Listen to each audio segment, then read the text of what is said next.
Let's talk with Jim Dailey and Brooks Anderson from TimberHut, which is a custom cabin maker for resorts, RV parks, and campgrounds. I'm Alex Burkett, and this is the Outdoor Alliances podcast. In today's episode, we'll talk with TimberHut about their custom cabin units and a look at the industry from their perspective. Guys, thanks for being here. Thanks for having us. Thanks so much. And I know, Jim, just as a quick point of introduction, I saw you, this would be a little bit ago now, at the Jellystone Park Symposium. And you guys have been making the show circuit and getting out there some. How was that show for you, and sort of preview maybe where are you looking and where's your focus as we get into 2023 shows? And then you guys can go in and let's do a quick introduction of who you are and what TimberHut does. Well, we were certainly excited to have been able to participate in the Jellystone Symposium this year. Brooks and I were both really hustling. So honestly, you could have met either of us at the moment that you happened to meet me. But we were really happy to be there. That was our first foray into the show space for categories with cabins and park models, and it was. If I'm honest, it was a shorter drive for us coming from Western New York. And that's kind of how the arrow, landed on the target. But we were really happy to have been there. I think we didn't really know what we didn't know. So, everything was exciting because we didn't really have much of an expectation other than coming home tired with a lot of orders. That was the hope.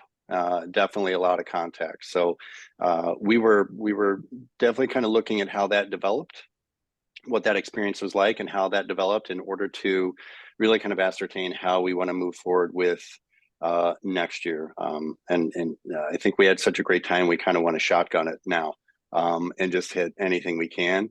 Obviously, there's some logistical challenges with that, but we're a creative problem solver, so we're going to see what we can do. And Brooks, why don't you just introduce yourself and maybe give just a little bit of an introduction as, to what TimberHut does and where you guys look to help serve the market. Yeah, thank you for having us, Alex. Brooks Anderson, I'm the president, CEO, and jack of all trades here at TimberHut. Jim and I founded TimberHut a few years ago on the basis of providing what back then was a suitable or like exceptional platform, if you will, for backyard accessory dwellings. We started building backyard offices, bunkies, hunting cabins, and the like in the middle of COVID, with a bent towards exceptional living spaces, no matter what that living space, excuse me, was. So we are, one thing that we have been consistent through our evolution in the last 2.5 years has been the fact that our building techniques are nothing that you would, or everything that you would expect building an addition onto your home, or actually building your home. So that has migrated into what we now find as our sweet spot, and that's building park models. And we can get into the evolution of how we got from ADUs to park models in a minute, I imagine, but really that's our main focus is design and function above all else, right? And so what made that park model industry something that was appealing, and how did you get into sort of the creative way that you guys have developed the core models or the core things that you guys do? I'm going to let Jim speak to why we got into park models, because he had a really big driving force behind it. But the design focused approach with our customers is really key. We feel like even in the ADUs, we weren't building just like the Llama sheds to put in your backyard and store tools in. We were building something for our customers, but not so far as to go and we're going to build you, a shed in the likeness of your existing home. We wanted to do something even more deliberate, more intentional than that, and that's really carried through all of our designs. We work, by the way, the one person who is not on the call is our AIA accredited architect, Ken Clapper, and he is responsible for all of our designs with our customers. So, and Jim, why don't you touch on how we got into the RVIA and Sure. Yeah. So Brooks and I were fielding a series of uh, questions and inquiries about our cabins, and we kind of danced on this evolution of working in backyards, and then addressing ski resorts, because Brooks and I are both our families are both ski families, so we spend a lot of time on the hill, and we're like, how can we expand people's experience on a mountain and engage them and keep them on the hill longer, right? Generating more revenue for that resort. So we went from personal consumable device locations to commercial ski resorts, and our first conversations there were pretty fabulous. But I think COVID scared a lot of people, especially ski resorts, with just how many people are coming back next year. So the timing was not great for that conversation at that time. But we were still getting these inquiries about, hey, what are you guys doing? You're kind of new in the space. We want to feel you out and see what you have to offer. And in one of those conversations with a rather large commercial real estate entity, I was asked if we were RVIA accredited, and I said, "What is that?" And this was honestly the middle of March, 2022. So the crux of the conversation was, you get this certification, accreditation, and you will change the way things work in this industry. Brooks and I had always kind of discussed being a disruptor. We wanted to do things differently in this space. We wanted to build to a higher quality. We wanted to use better materials. We wanted to use better talent. And we really wanted to make a big splash and do things better and bigger. And so I hung up the phone call and I called Brooks, and I'm like, I don't even know what this thing is, but we need to look into it, because apparently we're going to make a splash if we're able to lock this thing up. So we looked into it. I want to say 2 weeks later, we applied for the initiation of the process. That would have been the beginning of April.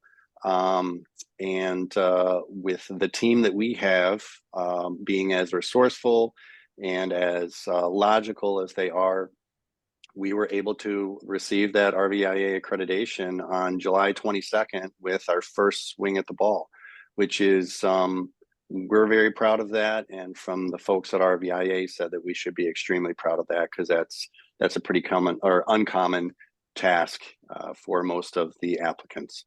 So right, I was going to say that's pretty rare, even within that 2-month stretch to receive that certification. Can you talk, not to get all in the weeds or get bogged down in the specifics, but for somebody who still may not know what that word means, and we're in your shoes, what's the big deal around that certification, and why should somebody go with a manufacturer and a distributor who offers a product that has that certification? That I think is a really sound question. And the way that we understand it is that RVIA accreditation speaks to a level standard that we are building our park models to. And the understanding by somebody that is purchasing an RVIA accredited resource is that it is being built to an expected level, meeting or exceeding those ANSI standards. Which means later on down the road, you don't have to worry about the integrity of the components. You don't have to worry about trivial things like that, which become snowballs the longer that they sit, if they aren't addressed at the beginning of the process. I think those are pretty layman terms. I know Brooks was pretty married to the process and can get very technical in what those requirements are. But I think from the position of your question, somebody from the outside saying, I don't know what this is, but everybody's saying that I have to get it.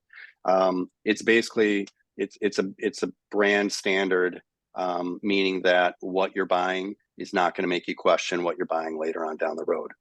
TimberHut is building in excess of those standards, and that continues to play with our our mantra of relentless quality and integrity. We want to make it, we're building it bigger and we're building it better, for the purpose of making sure that whatever we do, when we have a customer that's making a purchase from TimberHut Cabin Company, they are extremely satisfied with the product that they're getting because it is extremely different and better than the things that are out there. Right. Interestingly enough, so the units themselves, for as far as RVIA and ANSI are concerned, they're consistent. You know, that's the driving force, the consistency of that quality Jim is talking to. So which is why 2/3 or the vast majority of campgrounds in the US are mandated to place only RVIA certified units on their property, and that's for obvious reasons of public safety and consistency, so that you know that each unit is going to have fire detectors, smoke detectors, and the right gas lines hooked up. There's no questioning in that. But if given that parameter, and as long as we build within those guidelines, we want to take our customers and ultimately the guests of those customers, our end users, onto a completely different journey. Rather than offering a customer a book, a menu of items that they can choose from, we can offer a brand new platform essentially for every new customer. So a campground sees us, wants to come in and engage us on 20 builds that need to be not only a different color, they can be a different design, they can be something so unique to that property that it will be branded as that property's unit, not a TimberHut unit. It'll be Campground X unit, the Wildwood unit, or whatever. So that particular campground will have something that's very unique to them. And as you just mentioned, Brooks, we're starting to get into the conversation around the unit types, and I think we've talked a lot around the cabins, but we'll get a little more specific now as to the difference between the journey and the day trip models, and we can even get into some of the specifics of cost, the basic options that are available, and things that customers are wanting, and the trends that you're seeing in this space as people who are making these custom units and producing them. So why don't we start and piece together those two different types of models and talk maybe a little bit about the differences between those. Okay, well, I think we're more talking about park models right now. Let me differentiate. On our website, we list day tripper and journey models. Day trippers are still our traditional accessory dwelling units. They're the smaller units, and they're generally also used for commercial purposes as well. But the journey models are really what we're talking about. They're all up on the trailer chassis for the most part, although we're not limited necessarily. For park model certification, we have to put them up on wheels, but we are not limited to doing that for particular customers. Within that family, we offer anything from a 300 square foot model all the way up to 399, which is the standard. We don't go smaller than 300 up on a trailer chassis generally, but really from there, your needs are our command, if you will. We don't have any guidelines other than our building standards. We're not going to compromise our building standards. We generally will not place a bunch of vinyl on the side of our units and lesser quality roofing materials or interior, but it's really build to our standards and within your design guidelines. And so what are the types of, whether it's features or options and customizations that you've worked with customers on, are they really seeing as different? Maybe what are some of those things and options that you have available that separate you guys from maybe another type of producer who's out there? Well, Jim, you've been speaking to somebody very recently about some extra added features, and you can speak to that. You want me to jump on it? So I Sure. think I think one of the biggest disruptors that we are experiencing is the fact that uh, we are purposely trying to make sure that the designs that we are doing for a commercial entity, right, for a park ground, and we're, you know, they're interested in 4 or 5 plus units. Um, I, I refer to it as like this onboarding process, right? We have that commitment from that park or that developer, and we start that onboarding. So we determine, you know, things like regional location. We determine things like an existing aesthetic. So do we need to tie our cabin design into something that's already in existence, or do you purposely want something that is very different? Um, do we need to look at regional things like we're going to be in the Berkshires or we're going to be in the northern desert? Right? There's some different looks and feels that certainly take place when you look at tone and theme of units that are going to go into those different areas. So we want to incorporate those elements into the design so that when Alex calls up and says, "I want to buy 20 units," I want Alex to be so excited because this is a personal process. Even though it's a commercial product and a commercial purchase, I want that park owner, I want that developer to be so excited about this because it is their stamp. And if that means that we spend a little bit more time on the design process to make sure we get exactly what they're looking for as far as the function, then that's what we do. But that's part of that. That's what we're doing to make it disruptive. When you couple the materials that we're using and the way that we are using our artisan craftsmen to create this beautiful product with those materials, those three elements are pretty fabulous. And because of that process, I'll say it's kind of uncomfortable, right? It's uncomfortable for some customers to go on our website and say, "Wait a minute, where are your floor plans?" I want to look at something and just say, "I want to buy unit 4."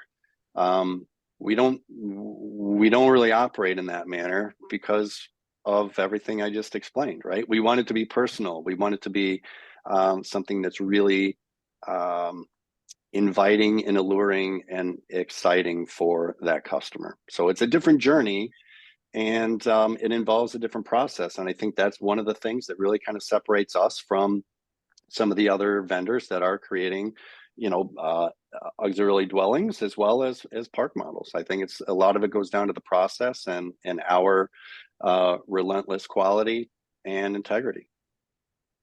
And speaking of the process, can you touch on maybe a little bit some of the energy options that you're able to use, such as plumbing or solar or those type of things? And conversations that I've had with park owners or developers, that's one of the things that they look at is energy cost. And of course, in this environment right now with inflation and sort of some uncertainty about the future, that may be something that piques someone's interest. So either Brooks or Jim, can you talk about maybe the solar or plumbing or energy efficiency options that you're able to put into some of these units? This actually speaks directly to what Jim was alluding to, as far as options, and it's not even options, it's just custom designing this thing from the ground up. For instance, we are working right now with a company called Yonder in Utah. Yonder Escalante is where the property is, and the first 10 units that we're building for them are 100% on the grid. They have ample water supply. But the sites themselves are challenged in that they cannot affordably get propane lines to the units.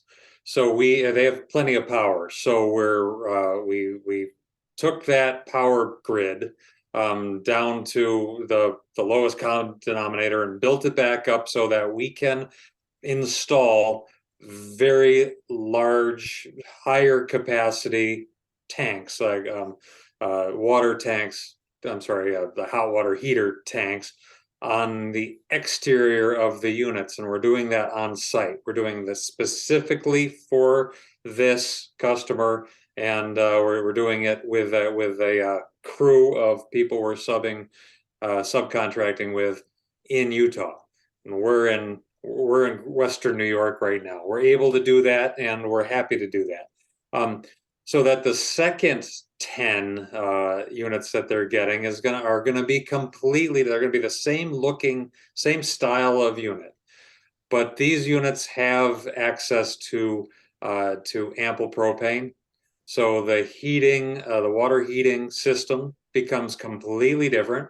And they also want to install auxiliary power given the location of this cluster of 10 as opposed to the first cluster of 10, so that we can add auxiliary solar to these units. That's in an area of Utah that they do have frequent brief but frequent power outages. They want to smooth that over for their guests. We're willing to accommodate that, and so we're going to design the entire system for that, not even for that property, but a space within that property. Right, and that really speaks on the design. Interior and exterior can stay the same, but the energy customization of the whole suite can be fitted completely different based on a specific segment or that need. So Correct. I think that's great. Let's take that one just a small step further, Alex. Is we have the designs, and we're building the resources so that we can turn our units into almost 100% smart homes. So think about this. We're not there yet, but this is what we want to do from property to property. If we end up building for, one company that owns 7 properties nationwide, we can eventually hook our units up to monitor the efficiencies and activities, not activities, but the power efficiencies and usages of each individual unit, and offer that as a platform directly to the customer, so that if they have 90 TimberHut cabins spread amongst 7 properties, they'll be able to tell, well, which one has the bad transformer on, or the bad solar array, or it's an easier way for them to monitor the efficiency of their units. We'll switch gears just a tad bit and talk about, how do you see your current customers buying these? Are these traditional park owners who are looking to add units to their properties? Are these mainly developers, or let's say new to the camping industry owners? I mean, where do you see people getting really excited about the types of units that you guys are developing? Well, I'll tell you, if you don't mind, Jim, I'll jump in, but let you get in a second. The Jellystone Symposium was a terrific example of that. We have customers who are existing park owners adding to their inventory. We have a developer that's building a significant resort, 260 acres in the Hudson Valley right now, and they won't even be classified as a campground. It'll be a destination resort for people outside of New York City. So between those two, and and anything that you can imagine in between, we've had inquiries and strong leads and opportunities develop from that. So very cool. And Jim, can you speak a little bit on maybe the cost of the base price of some of these units, and then the lead time that somebody might be able to expect? I know that, obviously within the manufacturing, this can, potentially vary based on what you're putting in, but just to give people sort of a base look at what some of these park model units are going to cost. Sure. So the devil's in the details, right? And everybody's a big fan until you get to the price point. And one of the things that we fight with, I think, on a weekly basis is material costs. And I think we're happy to report that our vendors and our costs, are just about back down to pre-pandemic pricing, which obviously benefits everybody, right? It's going to be helpful for us in the manufacturing process. It's going to be very helpful for that customer on the other side of that as well. The park model units, as we construct them, are starting right around $230 a square foot. So the math is easy enough to do. If somebody's interested in a 300 square foot unit, you can go ahead and go from there, right?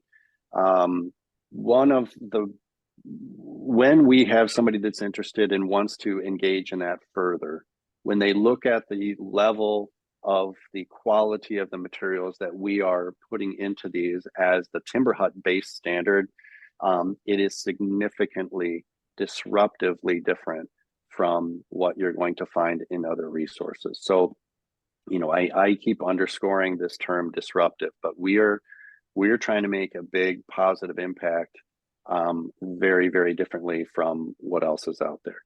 If the level of the windows and doors that we are putting in our units is higher than what I presently have in my house. And I think 10 of my vinyl windows equates to one of our park model windows based on cost. So I'm not proud of that as a homeowner, but I am proud of that as a manufacturer in a pretty competitive space. And you know, of course, the cost per square foot for our day trip cabins is a little bit lower because we don't have some of those other hard material costs baked into it that we would have on a park model. But we are excited about what we bring to the table. We are relentless with the quality of the materials and the craftsmanship that we're putting into those units. You know, if we're talking to somebody and they are interested in a larger quantity of units, of course, we're happy to incorporate some, you know, some volume recognition and discounts and some of that. Again, still working within that metric that we laid out, which is we want to know what your needs are. We want to know how we're connecting these. We want to know what the regional component is, because honestly, we have to build them differently if they're going in the Hudson Valley or the Berkshires versus if they're going in the upper desert or the, you know, the Southwest. So all of those elements are baked into that price. I think that's what gives us a little bit of flexibility, because the same unit doesn't work the same way when you're looking at opposite corners of the country. Why don't we end with some final thoughts on the state of the park model industry from your perspective moving into the future, and then just some contact details in case, you know, somebody wants to reach out and you know, get more information and continue to have a conversation. Well, from our perspective, Alex, we have a like we have a lot of room to scale. We currently have a shop here in Western New York that on at today's level, and the snapshot in time, we can produce 100 units, 400 square foot units inside of a year. Now that's pretty low, but we can operate there for the next 12 months and be happy. That said, we have a very strong commitment to being to putting a 5x on that number this time next year. And we're not going to do that all in Western New York or really all in Great Valley, New York. We have a 5-acre production campus basically attached to our building right now. And under, you know, in addition to the 15,000 square feet we currently operate in. So we have, on top of all of that, upwards of about 100,000 square feet of production space available on a turnkey basis within the next, you know, within 2 months' time. So we have so from our perspective, we have opportunities coming in. Our pipeline is fairly massive for us. It might be smaller for one of the larger companies, but we feel that there is a tremendous amount of room for us to scale to that 500 number, and we're comfortable doing so. So we want to have, you asked earlier about lead times, and I don't know if it was mentioned, but our desire is to get lead times down inside of a year, comfortably within a year or more or less, so that we are producing, we are comfortably producing for the following year's season that we're in. So right now we would be producing for probably spring of 24. But that said, we may be able to squeeze somebody else in as well. And then contact information if somebody wants to reach out and get in touch. I'm at Brooks, BROOKS at TimberHut, TIMBERHUT.com. And Jim is at Jim, same URL. Gentlemen, thanks for taking the time to be here. I really appreciate you coming on the show. Oh, thank you very much, Alex. Yeah, we appreciate it, Alex. Thanks so much. Absolutely. Thanks for listening to the Outdoor Alliances podcast. Subscribe for more guest conversations and weekly marketing episodes delivered every Monday and Friday, wherever you listen to podcasts. Thanks again, and I'll talk to you soon.